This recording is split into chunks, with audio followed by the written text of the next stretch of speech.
अस्सलाम वालेकुम। उम्मीद है आप लोग सब ठीक ठाक होंगे। आज हम बात कर रहे हैं ज़हरा कदीर के ऊपर, जो सोशल मीडिया पर बहुत ज़्यादा बात की जा रही है। तो जानिए कि क्या हकीकत है और क्या इसके पीछे स्टोरी है। 10 नवंबर की सुबह पेश आया ये वाक़या, जहां ज़हरा कदीर के फ़ोन की घंटी बार बार बज रही थी पर कोई फ़ोन नहीं उठा रहा था। अभी ज़हरा को सऊदी अरब से आए कुछ ही दिन हुए थे और अपने वालिद के घर कुछ दिन रहने के बाद ज़हरा अपने ससुराल आ गई थी, जहाँ खाला, उसकी सास है और नंदे, खाला की बेटियां भी हैं और नंद भी हैं। ससुराल आए 3 दिन हुए थे कि सऊदी अरब से ज़हरा के शौहर की कॉल ज़हरा के वालिद शब्बीर अहमद के पास आती है कि ज़हरा अपना फ़ोन नहीं उठा रही, जबकि ज़हरा का ये मामूल था कि वो रोज़ाना अपने शौहर और अपने वालिद से फ़ोन पर बात करके खैर खैरियत लिया दिया करती थी। ऐसे में जब ज़हरा 9 माह की हामला थी तो उसके शौहर और वालिद को मज़ीद फिक्र थी कि फ़ोन क्यों नहीं रिसीव किया जा रहा। अब वो परेशान हो गए और मुसलसल ज़हरा से रब्ता करने की कोशिश करने लगे, मगर किसी ने ये नहीं सोचा था, किसी के जहनो गुमान में भी नहीं था कि ज़हरा के साथ क्या जुल्म हो चुका है। वो खाला जो माँ के बराबर होती है, जिसे माँ के बाद सबसे ज़्यादा अफजल दर्जा दिया गया है। खाला को मासी भी बोलते हैं, मतलब माँ जैसी। तो क्या कोई खाला इतनी जालिम हो सकती है कि लालच में इस कदर गिर गई। पाकिस्तान के सूबे पंजाब के ज़िला सियालकोट के इलाका डस्का में जब ज़हरा के साथ किए गए जुल्म का राज अफशा हुआ तो पूरे अहले इलाका इस होलनाक वारदात से सख्ते में आ गए।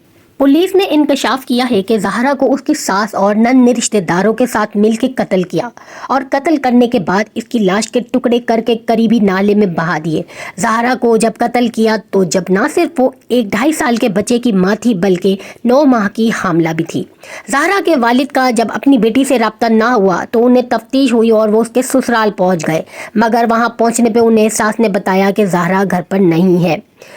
शब्बीर अहमद जो ज़हरा के वालिद हैं, वो खुद पुलिस इंस्पेक्टर हैं। इन्हें इस बात पर यकीन नहीं आया और उन्होंने ज़हरा को ज़ोर ज़ोर से आवाज़ें लगाना शुरू कर दिया, पर अंदर से नंद आई और बोली ज़हरा घर पर नहीं है, वो अपने किसी आशना के साथ भाग गई है। उल्टा शब्बीर अहमद से बदतमीज़ी करने लगी ताकि वो कोई इंतहाई कदम उठाएं, पर उन्होंने फ़ौरन 15 पर फ़ोन किया और अपने बड़े भाई को भी फ़ोन कर बुला लिया। शब्बीर अहमद का कहना है कि जब मैं घर में दाखिल हुआ तो मेरी छठी हिस्स ने काम किया कि बहुत बुरा कोई काम हो चुका है। ज़हरा को सारे घर में तलाश करने के बाद जब वो ना मिली और जबकि उसका 2.5 साल का बच्चा वहीं था तो मेरा दिल बैठ गया। घर गैर मामूली तौर पर ज़्यादा साफ दिखाई दे रहा था कि जैसे बहुत ज़्यादा सफाई की गई है और फर्श भी धुला हुआ था।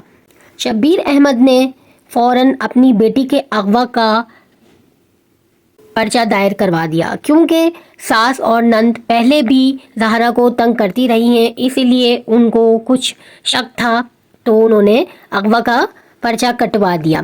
पुलिस ने 3 रोज़ा जिस्मानी रिमांड हासिल कर लिया और सास नंद को अरेस्ट कर लिया। अरेस्ट होने के बाद सास नंद ने इंकशाफ किया है कि उन्होंने ज़हरा को मार दिया, जिसमें नंद और सास और एक नंद का बेटा भी शामिल हैं, जबकि एक कसाई को लाहौर से बुलवाया गया था जिसने ज़हरा के टुकड़े किए थे, और वो लड़का जो लाहौर से आया था वो भी नंद का कोई मुंह बोला बेटा था। ज़हरा की नंद और सास ने मज़ीद बताया कि हमने पहले तकिया रखकर ज़हरा की जान ली और जब ज़हरा का सांस रुक गया तो हमने उसका सर बिल्कुल अलग कर दिया, जो कि उन्होंने तेज़ धार आले से उसका सर बिल्कुल तन से जुदा कर दिया और फिर उसको चूल्हे पर रख दिया ताकि वो बिल्कुल मस्त हो जाए, और उसको इतना पकाया कि वो बिल्कुल शनाख्त उसकी ख़त्म हो गई। उसके बाद उन्होंने तेज़ धार चाकू और भुगदे की मदद से पैर और हाथों के टुकड़े किए। फिर उन टुकड़ों को 2 बोरियों में पैक किया गया और एक बोरी उन्होंने नाले में फेंक दी, जो कि उनके करीबी वाक़या थी, और एक बोरी उन्होंने किसी और साइड कूड़ी के ढेर पर डाल दी।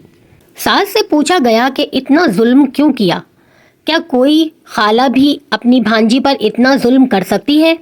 तो सास ने जवाब दिया कि मेरी बहू ज़हरा काला जादू करवाया करती थी और उसने मेरे बेटे को भी अपना गुलाम बनाया हुआ था।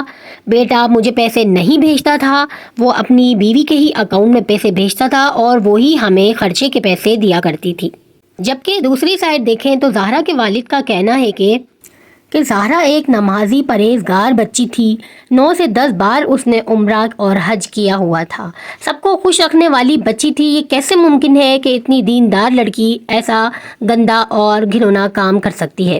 باپ نے بتایا کہ میری بیٹی دوسرے بچے کی ماں بننے والی تھی، پھر بھی اس میں ابھی تک بچپنا تھا۔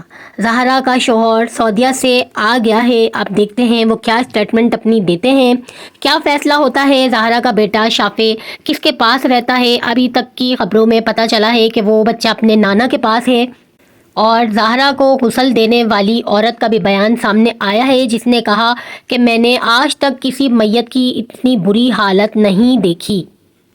اس طرح کے جب کیس ہوتے ہیں تو غسل دینے والیوں کا بھی بیان بہت اہمیت رکھتا ہے۔ تو جو عورت غسل دینے والی تھی اس نے بتایا کہ میں نے آج تک اپنی زندگی میں اتنی میتوں کو غسل دیا پر اتنی بری حالت نہیں دیکھی کہ پہلے جسم کو کاٹا گیا اور پھر باڈی پارٹ کو جلایا گیا۔ کیا قصور تھا زہرا کا کہ وہ ایک اچھی بیوی تھی، اچھی ماں تھی اور ایک اچھی بیٹی تھی۔ اس نے تو کوشش کی کہ میں ایک اچھی بہو بن جاؤں، پر لالچی ساس اور نند نے اسے مار ڈالا۔ تو آپ لوگ بتائیں کہ کیا زہرا کو اچھا ہونے کی سزا ملی ہے یا کوئی اور بات ہے کہ کیوں اس کو اتنی بڑی سزا بھگتنی پڑی کہ اپنے ساتھ ساتھ ایک اور جان کو بھی لے گئی۔ تو ملتے ہیں کسی نیکسٹ ویڈیو میں اور پھر دیکھتے ہیں کہ کیا اس کا فیصلہ ہوتا ہے۔ جب تک کے لیے اللہ حافظ۔